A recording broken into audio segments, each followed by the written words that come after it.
Hi, my name is Bailey Wood. I'm the Manager of Fundraising and Marketing at CenterPointe.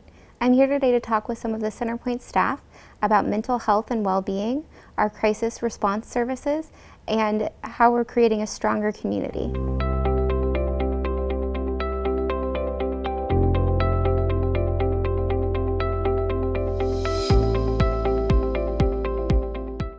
Hi, I'm Bailey Wood. I'm the Manager of Fundraising and Marketing at CenterPointe, and I'm here today with our CEO, Topher Hansen. Hi, Topher. Hi there, how are you? I'm good, how are you? Good. So can you tell us a little bit about CenterPointe, a brief history, what was the need that CenterPointe responded to, and how has CenterPointe evolved to meet that need? Certainly. It was back in 1973 that a group of people in Lincoln responded to the fact that illicit drugs were becoming an issue in the community, and that they needed to figure out a response to that to provide treatment to the people that were wrestling with these issues. And started, the name at that time actually was Lincoln Lancaster Drug Projects, and went by the name of Full Circle for a while, and ultimately evolved into the same organization, but now what is known as CenterPointe. And so the response to that field was, or to that issue, really was how we thought in the day, which was that drugs were treated in one place, and alcohol was treated in another place, and mental health in another, and primary care in another. And now we have a model that brings all of that together.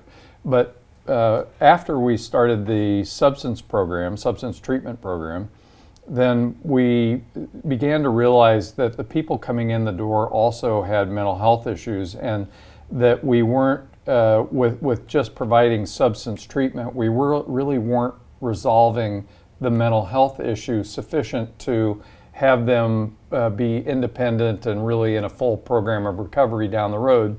And so in the 80s, we began to evolve that way, listening to what their needs were about having mental health and substance care. And then in the late 80s, became the first in Nebraska, certainly, if not across the country, to provide integrated mental health and substance care.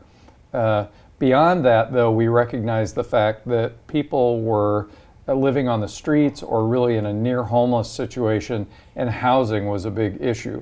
And so in the early 90s, then we developed a housing first model that was just beginning across the country, and we adopted that to then do what Maslow talked to us about, which is to first take care of the basic needs and then begin to do some of the other things like treatment and go to self-actualization, right? So we started the housing through a HUD program that we got in 1990, and now we have probably 10 HUD contracts and a VA contract, and provide about 200 units of housing every night that's supported, that we help subsidize rent, and that we also provide a person, either a peer support person or a care manager, to work with that person to really help them get the trappings of independent living set in their life, and so they can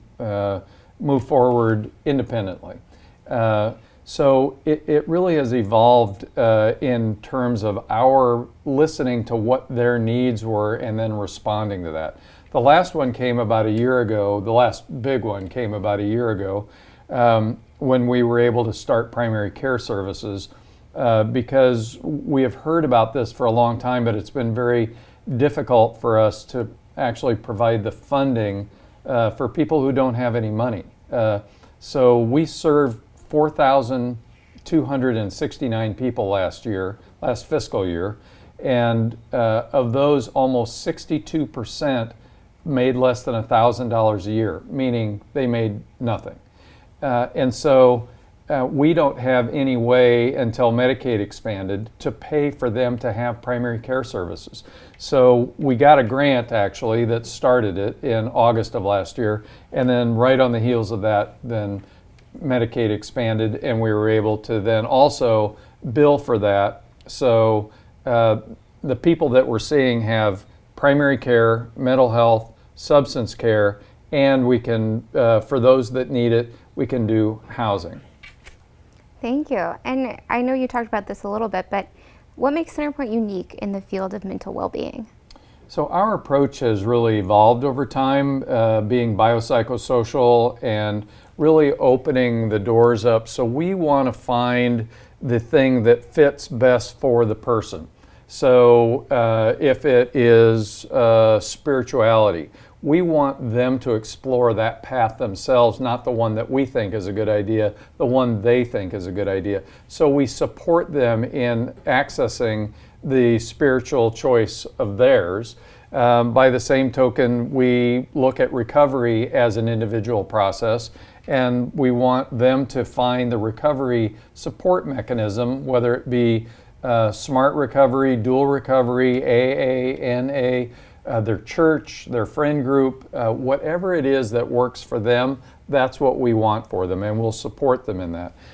So the biopsychosocial gave us a very flexible, malleable structure to move forward in the world. So as science evolved and the thinking around services evolved, we were able to very easily evolve with it.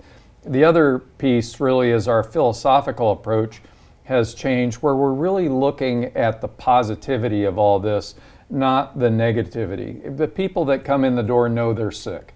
They know they need treatment. They know that they have some deficits in daily living and so on.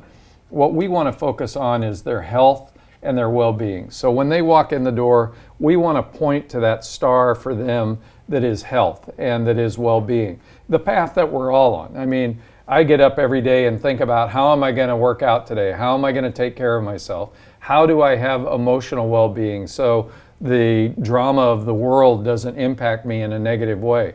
COVID has certainly pronounced that for everybody.